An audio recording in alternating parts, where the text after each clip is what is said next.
दोस्तों, आप सभी को छठ पर्व की हार्दिक हार्दिक शुभकामनाएं। और आशा करता हूं कि जिनके घर में भी छठ मनता हो उन सभी की जो प्रार्थना है वो छठी मैया कबूल करें। आज मैं छठ पर्व की कुछ विशेषताओं के ऊपर बात करने के लिए जा रहा हूं। एक ऐसी पूजा है छठ जिसमें कोई भी पंडित या पुजारी का होना आवश्यक नहीं है। जो ब्राह्मणों ने जो एक चाल रच करके हर पूजा में अपने आप को रखा कि देखो ब्राह्मण ही मनुष्यों को भगवान से जोड़ सकता है और कोई जाति का आदमी ऐसा नहीं कर सकता है, वो छठ पूजा में नहीं होती है। चाहे वो कोई भी ब्राह्मण हो, जिसमें जैसे कि सबसे ब्राह्मणों में पंचगौड़ ब्राह्मणों में मैथिल ब्राह्मण भी हैं, कन्याकुब्ज ब्राह्मण हैं, बहुत सारे ब्राह्मण हैं। इन ब्राह्मणों में से किसी भी ब्राह्मण का ज़रूरत नहीं है छठ पूजा में। सबसे बड़ी विशेषता तो ये है कि यहाँ पे ब्राह्मणों को एक सिरे से खारिज कर दिया जाता है कि आपका इस पर्व या त्यौहार में कोई मतलब ही नहीं है, आप अपने घर में बैठे रहिए, या फिर अगर आप करना भी चाहते हैं तो स्वतः करिए, हम करेंगे पर्व, इसके लिए आपकी कोई आवश्यकता नहीं। दूसरी विशेषता दोस्तों ये है कि और सभी पर्वों में हम लोग ज़्यादातर करके मूर्ति बनाते हैं, फिर उनकी आराधना करते हैं, जो कि आराध्य भी होते हैं। लेकिन यहाँ पे देवता प्रत्यक्ष रूप से मौजूद होते हैं। हम लोग जब घाट पर जाते हैं तो देवता प्रत्यक्ष रूप से मौजूद होते हैं। हमारे आँख के सामने सूर्य देवता यानी छठी मैया मौजूद होती हैं।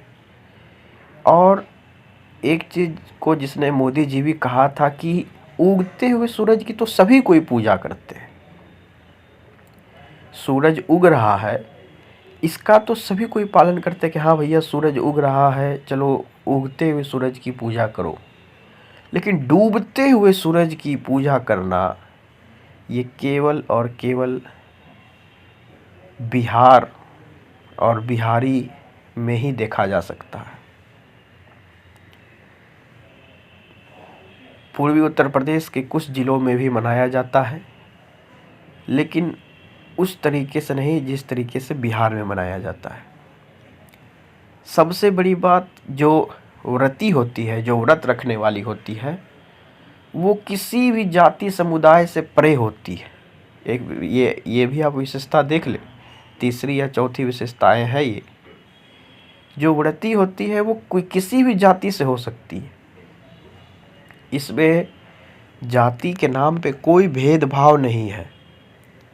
जो व्रती है वो किसी भी जाति से हो सकती है, चाहे वो ब्राह्मण जाति से हो, या फिर वो दुसात हो, चमार हो, या फिर वो आदिवासी हो, या फिर वो कोई भी हो। किसी भी जाति के लोग इसे मना सकते हैं। और सबसे बड़ी विशेषता, कोई ढिकचिक ढिकचिक वाला गाना नहीं, जिसमें सिर्फ लोकगीत को महिलाओं एवं घर के सदस्यों द्वारा गाया जाता है।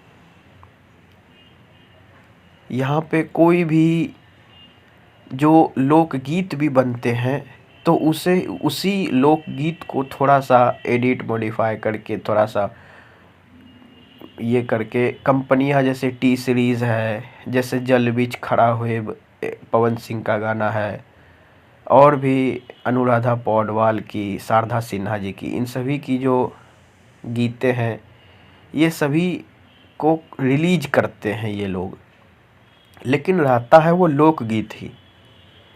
और सबसे बड़ी बात, इसमें अनेक अनेक तरह के जो पकवान बनते हैं वो किसी भी मिठाई वाले के यहाँ से नहीं लाई जाती है, किसी दुकान से नहीं, खुद घर में पकवान बनते हैं, घर में ही पकवान को बनाया जाता है। उसके बाद छठ पर्व में स्वच्छता का कितना ध्यान रखा जाता है। किसी भी तरह का कोई गंदगी नहीं चाहिए। जब छठ पर्व आता है पूरे जगह को साफ सुथरा सफाई किया जाता है खुद वहाँ के लोगों के द्वारा। ये अलग बात है कि छठ होने के पहले और छठ के बाद फिर वही लोग गंदा करते हैं, लेकिन छठ में इतनी आस्था है कि वो लोग उस समय ये नहीं देखते कि ये इसका कूड़ा है, हम क्यों उठाए, म्यूनिसिपैलिटी वाले आएंगे, ये उठाएंगे, वो उठाएंगे, नहीं। सभी कोई मिलजुल कर, मतलब एकता का संदेश देती है साथ में, और स्वच्छता का भी संदेश देती है ये त्योहार।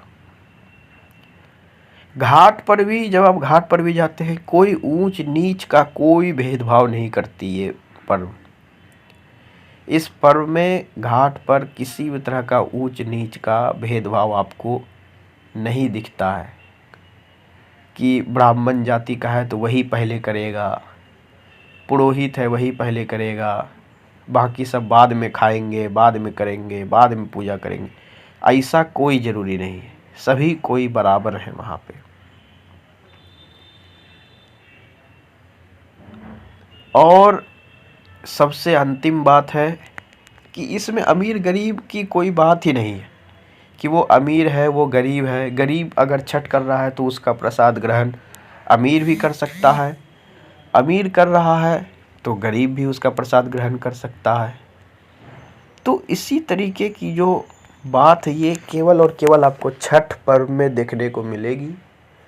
और छठ पर्व पूरे बिहार में ऑलमोस्ट 70 to 80% बिहारी मनाते हैं छठ पर्व को।